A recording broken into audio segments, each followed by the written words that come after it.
Seja bem-vindo ao Instituto Freudiano de Psicanálise. Nesse vídeo vamos mergulhar em um dos conceitos mais importantes na teoria psicanalítica, o aparelho psíquico desenvolvido por Sigmund Freud. Esse conceito ele é fundamental para compreendermos como a mente humana funciona, como os pensamentos, sentimentos e comportamentos se estruturam, e principalmente como os conflitos internos moldam nossas experiências subjetivas. Freud dedicou grande parte de suas obras à investigação das forças inconscientes que atuam sobre o indivíduo. A partir disso, ele propôs modelos teóricos para explicar o funcionamento do psiquismo humano. Modelos que ainda hoje são bases da escuta clínica e para a compreensão dos sofrimentos psíquicos. Vamos juntos compreender como Freud pensava sobre a mente humana e de que forma isso pode ajudar a entender a nós mesmos e as pessoas ao nosso redor. Freud foi um médico neurologista austríaco que, ao longo de suas investigações clínicas com pacientes histéricos, percebeu que havia algo além das explicações fisiológicas para os sintomas que ele observava. Esses sintomas pareciam não ter origens orgânicas, mas sim psíquicas, e muitas vezes estavam ligados a vivências emocionais reprimidas. Foi assim que Freud desenvolveu a ideia de que nossa mente não é completamente consciente, pelo contrário, ela é formada por camadas e grandes partes de nossos processos mentais ocorrem fora da consciência. Para explicar essas estruturas complexas, Freud ele propôs o que chamamos de aparelho psíquico, uma espécie de modelo teórico que busca representar como a mente humana ela se organiza, processa experiências e lida com esses desejos, as proibições e os conflitos. É importante lembrar que Freud não falava de estruturas físicas no cérebro, mas sim de funções mentais. O aparelho psíquico, portanto, é uma construção simbólica que nos ajuda a pensar sobre os processos internos de maneira mais clara. Essas concepções nos levam à ideia de que o sujeito está em conflito consigo mesmo, entre aquilo que deseja, aquilo que pode fazer e aquilo que acredita ser feito. E a partir dessa tensão que se desenvolveram os sintomas psíquicos e a própria subjetividade. No primeiro modelo topográfico apresentado aqui, o aparelho psíquico conhecido como modelo topográfico, Freud ele propõe uma divisão da mente em três regiões, o inconsciente, o pré-consciente e o consciente. Essa teoria ela foi descrita em sua obra A Interpretação dos Sonhos de 1900. Aqui Freud ele sugere que a maior parte da nossa vida mental ela é inconsciente, ou seja, não acessível diretamente pela consciência, mas que exerce uma forte influência sobre os nossos atos, palavras ou escolhas. O inconsciente é a instância onde fica guardados os desejos reprimidos, as memórias traumáticas, os impulsos proibidos e os conteúdos que foram excluídos da consciência por serem considerados inacessíveis. Esses conteúdos, embora não sejam acessíveis de forma direta, eles continuam ativos e podem emergir de forma simbólica nos sonhos, nos atos falhos ou nos sintomas. Já o pré-consciente ele funciona como uma espécie de filtro ou de ponte. Neles estão conteúdos que não estão no foco da consciência no momento, mas que podem ser acessados com algum esforço. Como por exemplo, talvez você não lembre do nome de uma professora da sua infância, mas possa recuperá-lo se pensar um pouco. Isso é o pré-consciente em ação. E por fim, o consciente, que é a parte da mente que temos acesso imediato. Tá? É o que estamos pensando agora, sentindo, percebendo no nosso dia a dia para nos orientar no mundo. Esse modelo nos mostra que a consciência é apenas uma pequena parte da mente e que o inconsciente tem um papel ativo e constante na nossa vida. Para tornar mais clara essa primeira tópica, vamos imaginar alguns exemplos práticos. Imagine alguém que tenha medo irracional de elevador. mas não consegue entender o porquê desse medo. Racionalmente, ele sabe que o elevador é seguro, mas ainda assim ele sente pânico enorme em entrar em um.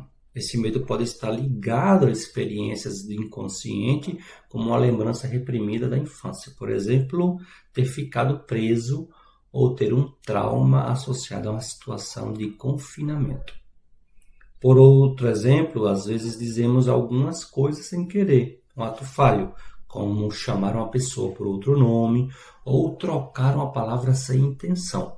Freud via esses lapsos como manifestações inconscientes que escapam para a consciência. Também podemos pensar nos sonhos, que Freud considerava como via régia para o inconsciente. Muitas vezes os sonhos trazem imagens ou situações aparentemente desconexas, mas que, quando analisadas, revelam desejos ocultos ou conflitos internos. Todos esses exemplos mostrados aqui não estão conscientes e não estão inativos. O inconsciente pulsa, ele deseja, ele resiste e ele influencia diretamente no nosso comportamento. Mais tarde, Freud percebeu que o modelo topográfico, embora útil, ele não dava conta de explicar todas as complexidades da vida psíquica. Assim, ele desenvolveu um novo modelo chamado modelo estrutural, onde apresenta 3 instâncias: o id, o ego e o superego. O id é a parte mais arcaica, primitiva da mente. Ele é completamente inconsciente e opera segundo o princípio do prazer. Ou seja, ele busca a satisfação imediata dos desejos sem considerar as regras, a lógica ou as consequências. O id ele quer porque quer e ele quer agora. Ele é impulsivo, irracional e ele é instintivo. Já o ego, por sua vez, surge como uma instância que tenta mediar os desejos do id com as exigências da realidade. Ele opera segundo o princípio da realidade, buscando satisfazer os impulsos de maneira socialmente aceitáveis e possível. O ego é a parte mais consciente e racional da mente e tem como função equilibrar os desejos internos com o mundo externo. Já o superego, ele representa a instância moral da mente. Ela é formada a partir da internalização das normas, dos valores e proibições impostas pelos nossos pais e pela sociedade. O superego atua como um juiz interno, criticando, avaliando nossas atitudes, pensamentos e até mesmo nossos desejos. Ele é quem produz o sentimento de culpa, orgulho e de vergonha, dependendo do que estamos fazendo, pensando no momento. Essa divisão mostra que a mente ela não é uma unidade harmônica, que o sujeito está constantemente, na verdade, dividido entre o desejo e o poder, e o que deve se fazer. O ponto central da teoria do aparelho psíquico é o conflito interno. Freud compreendia que a mente é atravessada por forças contraditórias que estão em lutas constantes. Por exemplo, o id deseja comer bolo inteiro, sozinho.